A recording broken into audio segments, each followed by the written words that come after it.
Hello everybody, it's wonderful to be back filming the Torah Minute once again. We enjoyed our time away and we're happy to be back. Looking forward to another wonderful year of growing together, of the Torah Minute, of other programs. We hope you had a nice summer and are continuing to enjoy the warm weather for a few more months. We find ourselves now in the month of Elul, a time where every day we go to shul and we hear the shofar and we're reminded of Rosh Hashanah and Yom Kippur that are approaching. It's a time where we look inside ourselves and we try to improve ourselves. And one would think that during this time period, the Torah portions that we read each week would allude to the month of Elul. Some allusion, some hint, a connection to this time period. So let's look in Parshas Kiseitze, this week's Torah portion. Where do we find the connection?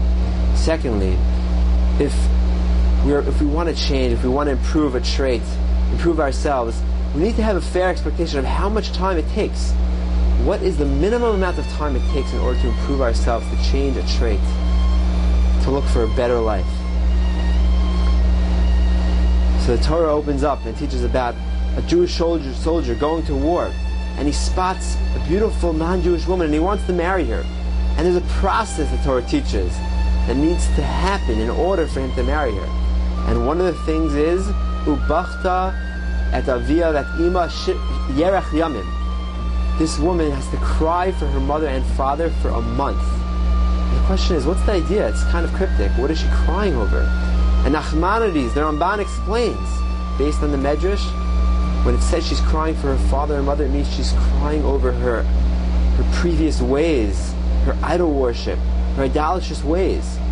In order to remove those concepts from her heart and from her mind, she needs a full month. Only then can she change. And only then, the Achar Kein Tavo Eleh, only then can the Jewish soldier marry her. Says Rav Chaim Zaychik, and this is quoted in Zelig Pliskin's Grow Through Torah. The Torah here is teaching us, based on Nachmanides, that in order to effect any change, in order to improve ourselves, the minimum time period is 30 days. We cannot look to improve if we only give ourselves a few days. If we work on a trait, let's say for example someone has a temper, and they decide, you know what, I want to uproot my anger, and they work for one day and they work for 2 days and they don't see any change, they shouldn't be discouraged. They need to give themselves at least 30 days. Only then can they start to see the fruit of their labor. And this is the idea behind Chodesh Elul, this month of Elul, this 30-day period. 1 day, 2 days of the shofar. The word shofar comes from the word shipur, to improve, to beautify. 3 days, 4 days. After 30 days, we can realistically expect, and we'll see the fruits of our labor, expect to see some change within ourselves as we head into Rosh Hashanah and to Yom Kippur. So I'd like to wish everyone a Kativa V'Chatima Tova, a good Ben Shor. We should all be sealed in the book of life. We should have a wonderful year of only blessings, the most wonderful things for ourselves and for our family. We should grow together. We should look forward to improvement and to sharing wonderful times together.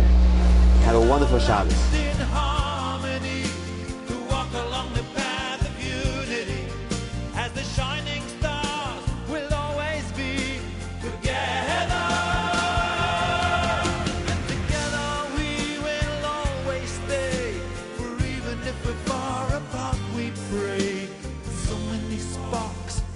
One flame together.